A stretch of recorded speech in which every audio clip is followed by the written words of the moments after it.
Hello, I'm Sami Aryan. I'm the founder of the think tank for women in business and technology and the FemPeak platform, with the mission of raising women's socioeconomic status. When we talk about economic empowerment, people often think about banks and financial institutions. However, one of the biggest sources of financial value generation is the film industry, which acts as a double-edged sword, both impacting our economy and our culture. Our guest today is Kerry Fulton. She is the founder of Evenfield Entertainment, a company that finances and produces films by women with an ambition to balance the popular culture. Did you know that in over 100 years of the history of the Oscars, only one female director has ever won the award? As late as 2020, only 15% of films were written or directed by women, and Kerry talks about what this means for our society and for women's economic and cultural status. She also shares her own experience and the challenges that she faced throughout her career in the film industry. So here's my conversation with Kerry Fulton. So Kerry, thanks for joining me today. You were part of the think tank panel for the first think tank session, and you talked about film industry. Can you tell us a little bit about your background, and then we will take it from there? We have a problem in the market where only 14% of films are written by women and 17.4% of films are directed by women in America. This creates an imbalance in culture, and these films are exported all around the world. And you hear these stories. I mean, the most interesting story to me is this whole debacle. I don't know if you've been following it, about the French film Cuties. Have you heard about this? No. So there's a French film which is made by a French Muslim Somalian filmmaker called Cuties, and it was released here on Netflix, and there was a huge backlash against it because it was saying that it was an exploitative film about women, but it's really a story about a young girl in Paris growing up, kind of being bombarded with culture and the conflict between her culture. She's a Somali refugee living in Paris, and her school friends, and it's about twerking and dancing.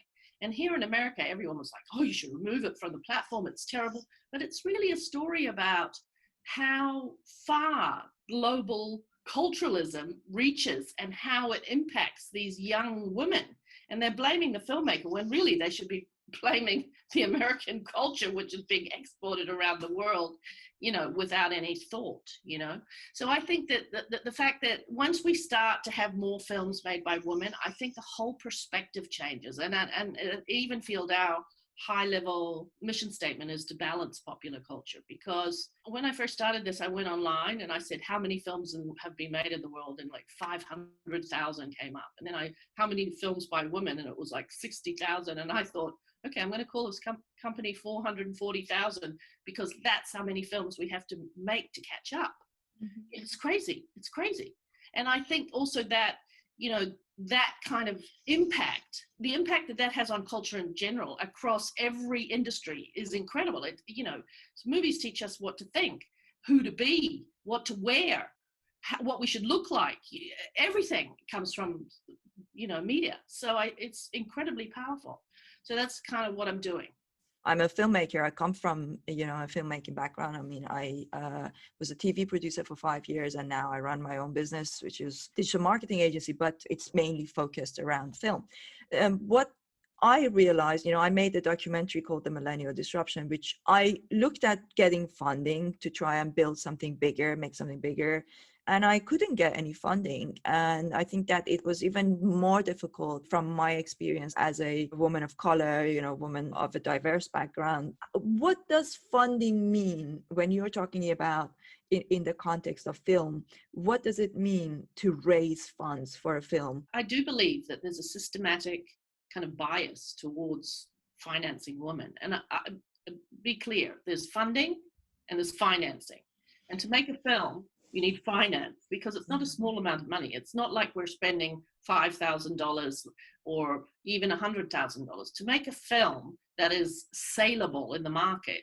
you need a couple of $1 million, right? So it's not funding, it's financing. So, you know, I can give you some anecdotes which will help kind of illustrate this. So, for example, very recently I was talking to a friend of mine and I was trying to get into Sony, because I used to work for Sony, but most of the people there I don't know anymore. It's been a while, right? And especially since the old guard kind of left. This friend of mine said, oh, I have a really great friend at Sony. You should talk to him. So I spoke to him. Well, you know, we had an email back and forth, and I told him what I'm doing. And I have a slate of 8 films, and they range in budget from $2 million to $20 million. But, you know, they're all written and directed by women, and some of them are experienced and some of them are first timers. They're all commercial films. And when I say commercial, I mean, they're a genre that will sell. With, you know, one's a horror film, one's a comedy, one's a family film, one's a rom-com, one's like a womance. I call it a womance, like a bromance, but it's a womance about 2 friends on Wall Street, right? 2 Chinese American women. So they're all very commercial, and they're all, you know, highly saleable in a global market, okay? And so he sent me back, and after I sent him my business, you know, just my one sheet for my business, which kind of said what I was doing so that he would be aware of what I was doing. And I sent my slate, and I asked him, you know, I'd like to meet someone in the acquisitions and kind of production development department, so I could like talk to them about these different projects and maybe find a partner. So he sent me an email back, and he said, I think this would be good for you. So I went in and I looked, and it was a competition. It was a partnership that had been done between Gina Davis's think tank. Well, it's not. She has a research and development company that called cjane.org, which kind of looks at stats of predominantly women in front of the cameras, but she's doing much more now. You know, women in film and television and advertising, actually. And then, so it's a partnership between her and Sony, and it's a small little studio. And basically you have to apply to this. It's a competition, and you will win $5,000. Now, when this guy sent me this, I was so insulted. I said to him, I have, you know, 25 plus years in the industry. I've ran television stations. I've worked across the world. You know, and you're telling me to go and apply to a competition for women for $5,000. I was like, wow, that's one thing. So there's this kind of, everybody, all the men, they kind of think, well, you should apply to this fund where you can get $100,000, or you should apply to, because it's a women's film. They don't see it as a commercial film, although the statistics show that films about women and made by women consistently outperform male films. This CAA, the biggest talent agency in Hollywood, did in 2018 did a statistical report where they found out that in every genre, the films by women outperform the males. So it's a viable business proposition. It's not. We're not a grassroots, you know, whatever. And the other little anecdote you should think about is Wonder Woman. I forget her name. The director of Wonder Woman. She'd been trying to get it up for 10 years. She finally got it up, and they did a 1-picture deal with her because they didn't trust that the film would be successful because it was a woman, right? So they did a 1-picture deal. Now, in any other film franchise or potential film franchise like that, they would have done a 4 or 3-picture deal with the director because they would anticipate one, then the other, then the next, right? They did one with her, which was actually worked out really good for her. I'm sure. Was able to renegotiate, but the lack of trust, you know, they gave her quite a lot of money to make it, but they didn't trust that she would succeed. And, you know, I think that lack of trust is phenomenal. And you know, with regard to financing, you know, it's very difficult to kind of get in the door with women. At the moment, people of color in America are having a pretty good time.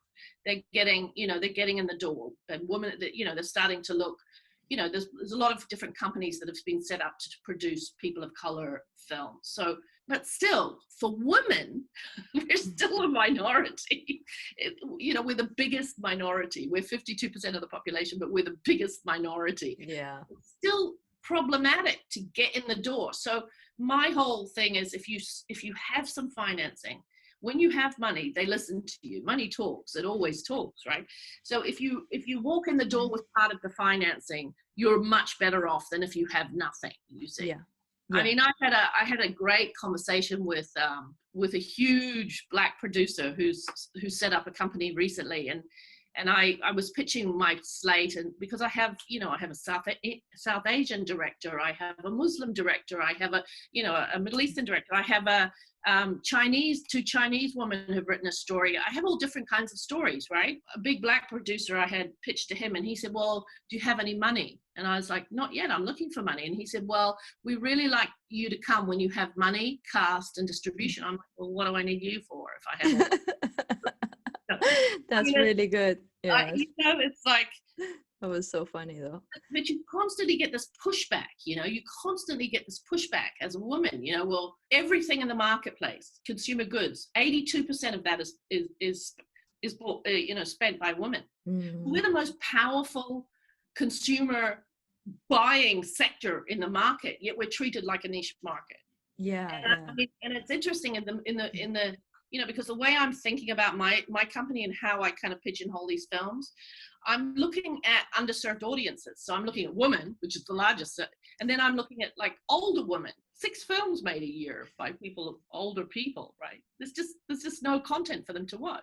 Mm-hmm. They have, or women like horror films. Of course, women like horror films, of course, but they don't have the same kind of characters in them generally, right? Or comedy, different kinds of comedy, different kinds of family, different kinds of audiences, whether they're the Asian American audience or the South Asian American audience, different audiences which are completely underserved. I mean, Latinos, I have a Latino project. Latinos, they make up 30% of the population, and they also buy 30% of the tickets in cinemas. Yes. There's nothing for them to watch, and Hollywood finds it too hard because Puerto Ricans aren't the same as Mexicans, who aren't the same as Argentinians, and instead of trying to find a project that kind of speaks to the commonality of the Latino experience, they get bogged down in all these little minutiae, which doesn't help the audience.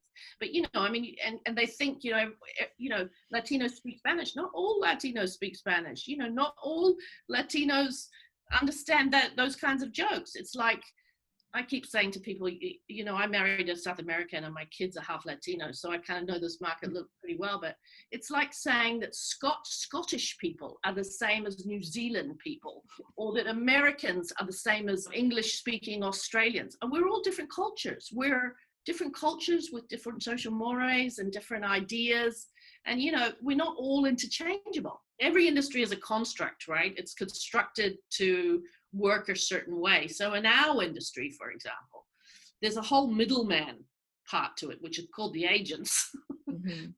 And that was only constructed in the 90s with Michael Ovitz, really, when CAA began. But it's a construct, and basically they become the gatekeepers. They're the people who decide what gets made, by whom, for how much, right? These people in the middle, they come up in the agency world not often through production. So often they don't understand how a film is made. Mm-hmm. They don't generally write, but sometimes they do.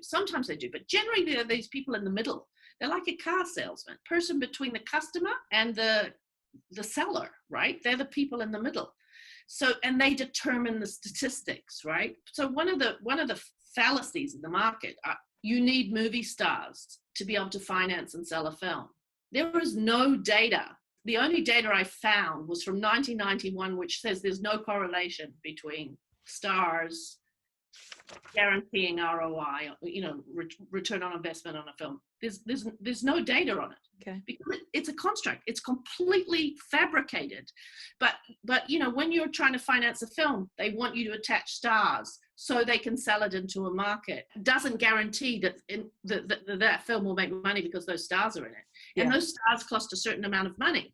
And so that inflates the budget. So the whole thing is constructed to make money for this middle group of people. And recently they've been not only representing the talent, but they've been producing the project and then distributing the project. So they take a fee at every level. So they make more money than the writer, the producer, than the director. It's crazy. It's like the industry has gone mad. It's not very good, I don't think so. But also, 82% of women consumers buy everything in the market. But in my industry, it's usually the woman who decide what movie you go and see. If you're out on a date with a guy, it's usually the girl who decides. If you're a mother in a family, it's usually the mother who decides. If you're an older person, it's usually the woman who decides. The woman generally decides. And I don't think there's enough films about women, by women out there to kind of support that industry. Women show up to their own films. We show up. We go, like if there's a film made by a woman, we go. And we go over and over. So why do you think that films by women have outperformed? Why do I think? For that reason. It's so okay. So just because people go again and again, I see. Okay, I see. Think there's so few of them. Mm-hmm. And I think that, people show up to them. But also I think, this comes down to a fundamental thing. I do believe that women are more thorough. They do their homework just by virtue of who we are as a species, as a female species. We behave differently. We are in the same way. There was an article that came out just a couple of weeks ago about all the hedge funds or all the managed funds on Wall Street that had performed during this past year, and the successful ones were all run by women. Yeah, because and I think there's a lot to be said for that. I think you're right. I think people are, they generally do their, because we've been left out of the market so long, we do more homework. Mm-hmm. We work harder to make it better. We try and, get rid of all the risk. You know what I mean? Like we work much, much harder. And I think that's a result of just being left out of the market, as well, as much as it is just our personalities. Yes. Yeah, I definitely feel that, like, as a woman, I have to work a lot harder to be taken seriously. I have had to always. Even further biases, if you look a certain way, if you have an accent, all of those things have additional impacts. If you wear, so like I've been told on some occasions where, even by my own female friends and clients, sometimes, maybe it would be better if you don't wear leather trousers, leather leggings, when you're giving a talk. I'm like, why? But why? It just doesn't make any sense. I feel comfortable in them and I feel powerful in them. And a man feels powerful in their suit, so why should that matter? Mind older women. Older women are completely invisible. I've encountered this because I've been out trying to raise. I've had some really interesting experiences. I've had experiences like, well, we need to see traction. You need to prove yourself. Okay, so for my 25 plus years amounts to nothing. People have asked me things like, through my career, not just now, but things like, oh, you're applying for this job. What are you going to do with your kids? I've heard that so many times. I can't even tell you through the years. I mean, if I'm here asking you for a job, you don't think I can take care of my home life? Oh, the best one was I met this person who was a fixer. Fixer is a word that's in the market right now because of Michael Cohen. It's a lot of, the person was a fixer for the film industry. And it was right at the beginning of when I was trying to raise. This person sat down with me and asked me what I was doing. And I told her what I was doing with, wanted to make films by women. And she said, well, I work for 4 different clients and they've all raised between $400 and $500 million for different film companies. I won't tell you any names, but they're all pretty well known. They kind of need to put some money into something to give them a bit of good PR. And I knew the names, and some of them were associated with the Me Too movement. So they weren't very good people, right? And so this woman said, so, my client would perhaps be prepared to give you, a certain amount of money, but the branding will have to be with them. And I was like, are you kidding me? First of all, these people who've been sexually abusing people in the industry for a while. And secondly, you want me to be their publicity machine and to make everything all right because we're making films by women? I was like, no. But it's really interesting. Some women have said to me, you should have taken the money. I'm like, that defeats my whole purpose. Do you know what I mean? It makes no sense to me. You talked about the middlemen.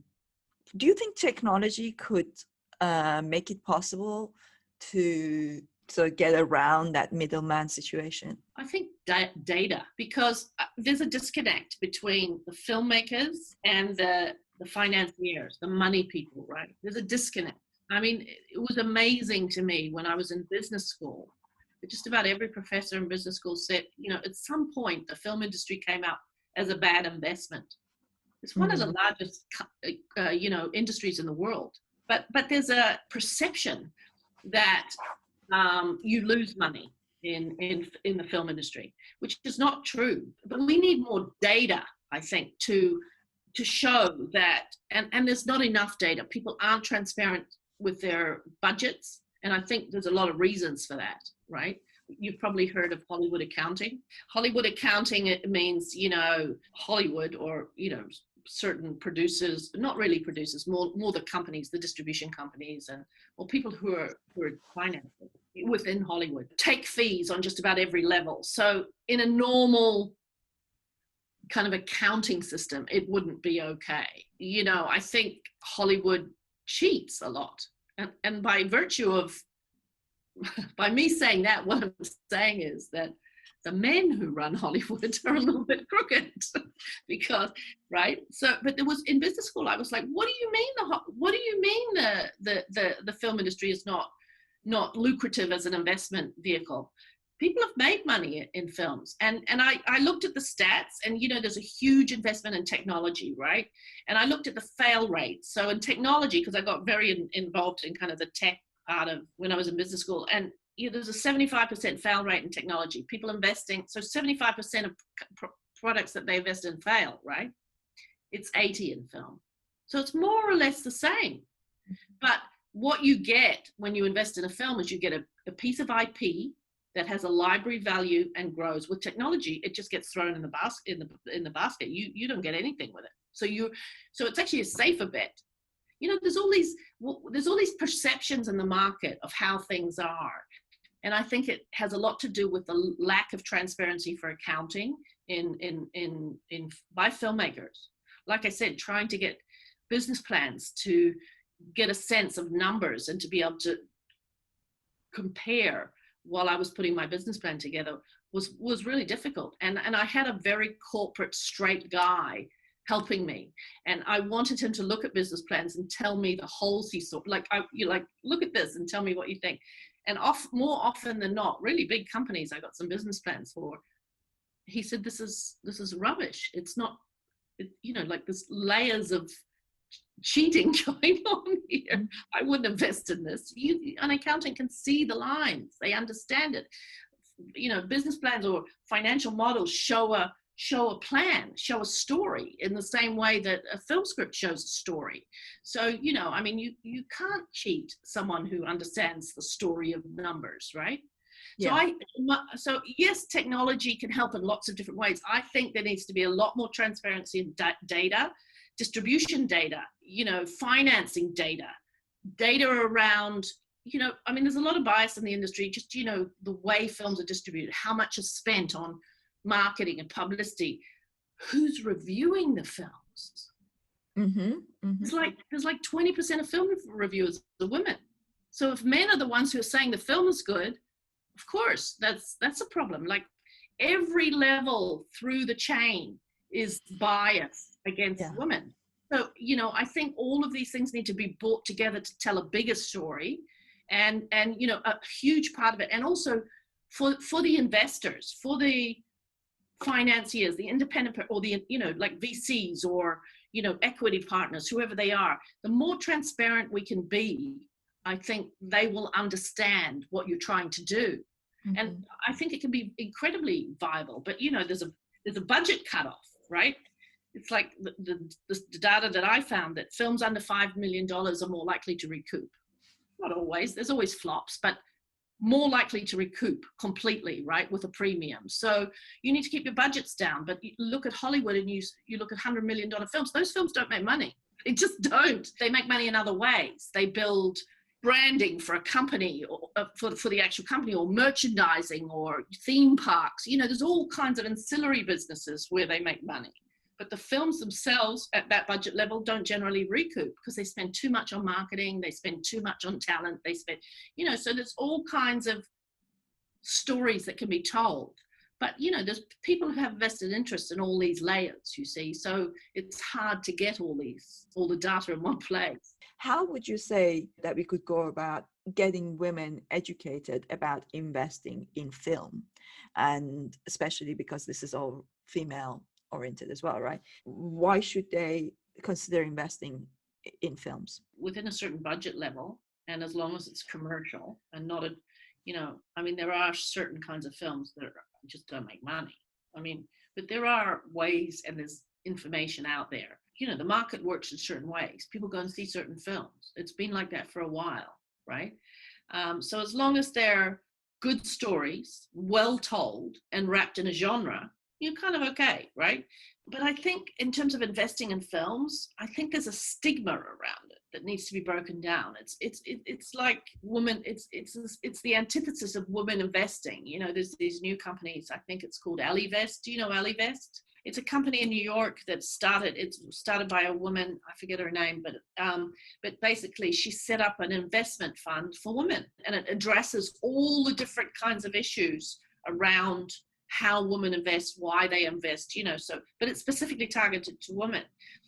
And it's more about, and the idea of it was to get more and more women to invest, right? And the reason for that is that women traditionally, because they're more risk averse, don't invest. But I think if you show them a plan and show them how, I mean, like in my business plan, there's a slate of films. And the idea is if you make this many films, it's like investing in a stock portfolio. If you invest in this many films, a part of the money, if 3 of them work, we're making money.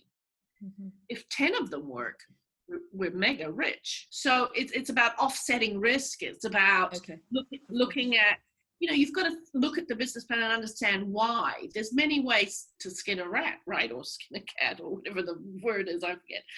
I think it's about educating, and people understand the way investing happens generally. Like I said, you know, you go to business school, you learn the best way to invest is to diversify across different sectors over a long period of time. Do it with film, do it in the same way. Why not? I mean, that strategies work, right? So what we've done is applied it to our business plan, right? We're looking at making 15 films over a 3-year period, and in a 5-year plan, you know, by year 3, we're already revenue positive. You know, if you do the numbers and you make the plan, it works. It's a matter of just figuring all these things out and looking at strategies that have already worked in the market, that people, and talking in a way that people understand. You know, when I tell people that 75% of tech companies fail and 80% of films fail, they thought it was much bigger, the fail rate in film. You know, they had the sense that, but it's not the same as tech, but so much more money is spent on tech. And so many more companies fail. The thing about film is that culture needs stories. We need stories. We need stories to sustain us, to tell us about who we are and what we want. So there's a much greater value in telling stories than there is in building software. That's how it is. Yeah. I think we could argue that we need both, but as humans, we definitely need stories. This is a great place to end it. Before we go though, is there anything else that you think we should tell people listening to this about investing in films, and also about why we need to have more women in film, how to even start, and you know, why to think about it? Yes, we need more women taking over the role of being cultural ambassadors, right? I think that's really important. We are 52% of the population, and our stories are as valuable and as important as the male sector. I mean, I don't think we would have a lot of the issues in the world that we have now if it was more balanced, whether it's politics or storytelling or whatever it is. You know, I mean, I think if gender equality was a bigger issue and a requirement in every kind of industry, I think the world would be better, because you need 2 sides. Yes, yin and yang, right? Yes, definitely. Our world has become very imbalanced. Thank you so much, Kerry. That was really helpful, really amazing, and I hope that our audiences find it as helpful as I did. All right, well, you have a lovely day, and thank you for having me on.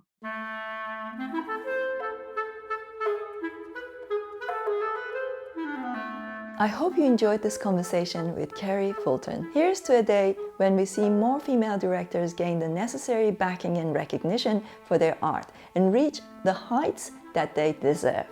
Speaking of heights, let's bring this podcast to an end by remembering another awesome woman, Junko Tabei. She was a mountaineer who broke the gender norms in the 1970s when she became the first woman to successfully climb Mount Everest. She was also the first woman to reach the 7 peaks, the highest points of the Earth's 7 continents. If you enjoyed this podcast, please subscribe on iTunes, Spotify, or YouTube, and connect with me on LinkedIn, Twitter, or Instagram.